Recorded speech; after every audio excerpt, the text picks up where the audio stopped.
All right, let's get some garbage. We're gonna do some dumpster diving. We're gonna see, do you think there's anything useful in this garbage? We'll find out. All right, see if we got some good garbage. It stinks. Greenwood was a drug dealer, and the police went through his trash and found drug. They took his trash, found drug paraphernalia. They used that to obtain a search warrant. Greenwald argued that the search warrant was illegal because that was still his private property and expectation of privacy. Supreme Court ruled no, you didn't have that at all. All right, so this stinks. Look at this.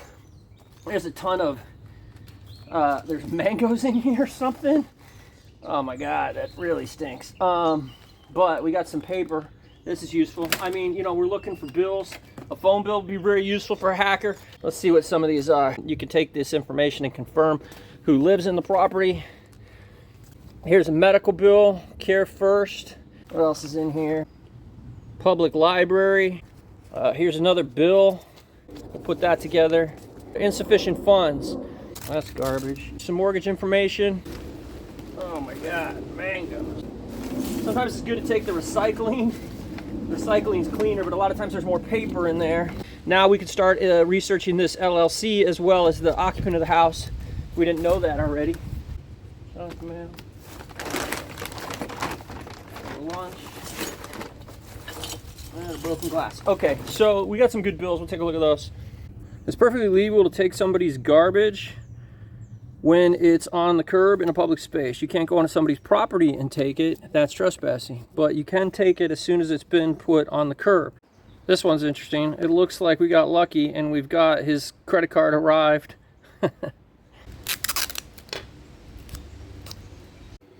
Yeah, see? If you don't want someone to go through your trash, put rotten mangoes in it. That stinks. That's nasty. His APR will be 20% to 28.24%, so his credit's not great. So here's some takeout that he threw away. This is actually useful also because it's got the person's name and their phone number. So now we have also a phone number for this residence and this target. That's super useful. The numbers are the same? I mean, they add up to around the same. Once it's on the back there. But... These are his deductibles from 2024, 2025. So this account number, it's good to have the other side of that. You got an account number, I don't know what it's for. See this, yeah, that goes there. Tape that up. Boom, 2 pieces, yeah. Now we're getting somewhere. Look at this. Whoa. Okay, the account number's making more sense now. Insufficient funds notice. Account number. Where's this piece? Yeah. Right. So it's United Bank. Okay. He's overdrawn. It's just kind of fun once you get through all the mango juice. It's a free puzzle. You don't have to order it off Amazon. Look at this. Big moves. Oh, big move. I'm looking at several different documents here. Maybe 4. All right, after suffering through the mango and stitching everything together, we got 1, 2, 3, 4, 5 documents. The first is a notice from United Visa. This indicates that they have a United Visa credit card with a credit limit of $5,000. They have $5,000 available. Okay, the credit card information isn't on here. That'd be great to have, the credit card number, even parts of it. But you still know that they have a credit card with this company. This speaks a little bit about their credit worthiness and the fact, hey, they haven't actually spent any of this. But was this a credit card that was recently opened? If so, do they have financial problems? Indicating that they have a mortgage with PennyMac. PennyMac has the loan number on here, but they redacted most of the loan number. The last 4 digits are on here, though. Again, this doesn't contain any other information like, you know, how in debt they are on this mortgage, but they're obviously receiving these statements by mail instead of electronically. So if you kept mining their garbage for another month, you could probably get, you know, their full mortgage statement, see how much they owe.